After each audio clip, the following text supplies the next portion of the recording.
weekly in-depth view of agriculture up close. This is In the Field. Presented by Gordon's Feed and Pet.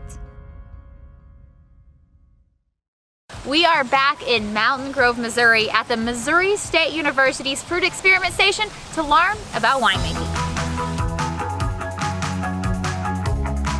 And I understand that you are well into Grape Harvest this year. Yeah, it's looking real good so far.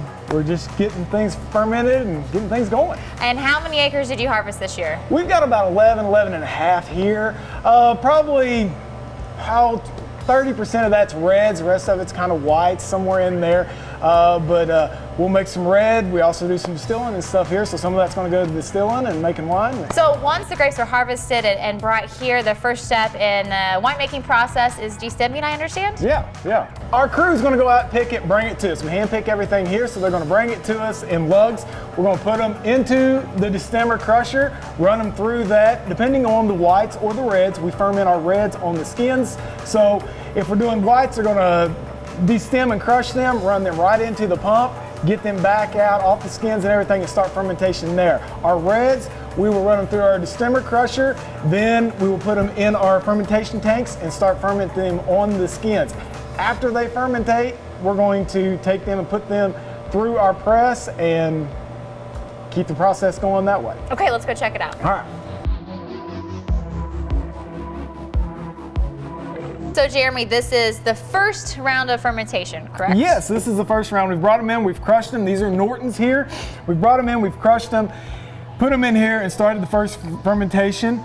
These has been in there about 5-6 days. And now that they are done with that first one, we're gonna run them through our pump and put them in our press and press that wine out of it.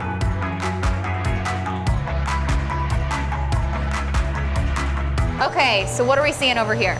So what we're seeing over here is the wine being pressed off of the skins and the seeds. We have a pneumatic press here, so we'll fill this up there and put pressure on there, and we'll squeeze all that wine off of them and into our tub, moving back to our tanks. Is this what we would see if we were doing by foot? This is what you would get. That first round coming off would be, that's where the stage is right now. I'm guessing they don't allow you to jump in there barefooted. No, we don't tell anybody anymore. So the next stage is the second round of fermentation? Yes, and malolactic fermentation will be the next thing. So now what we're going to do is we're going to pump it out of this tray and into the next tank to start that next fermentation. Okay. Let me hook this up and then we'll get started. Ready? All right. Oh, Be ready to hit it again. 7? Nope, same one. Okay.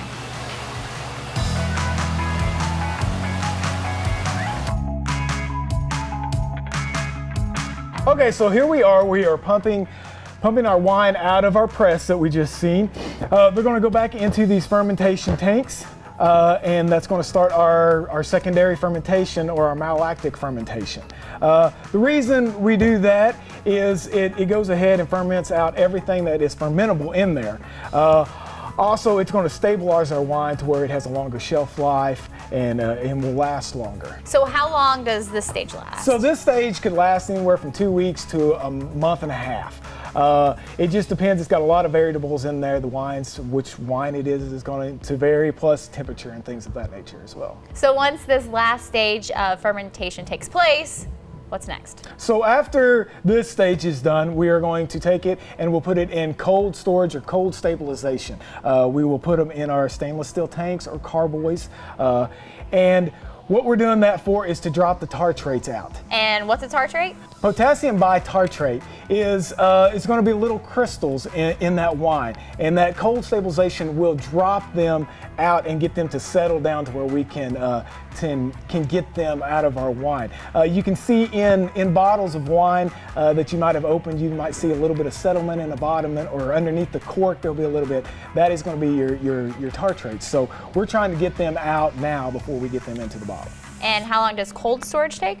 So that cooling process, we want to leave it in there somewhere, a month or better. But that stage can actually, we can leave it in there for quite a while until we get time to get back to it and start our next stage of the process.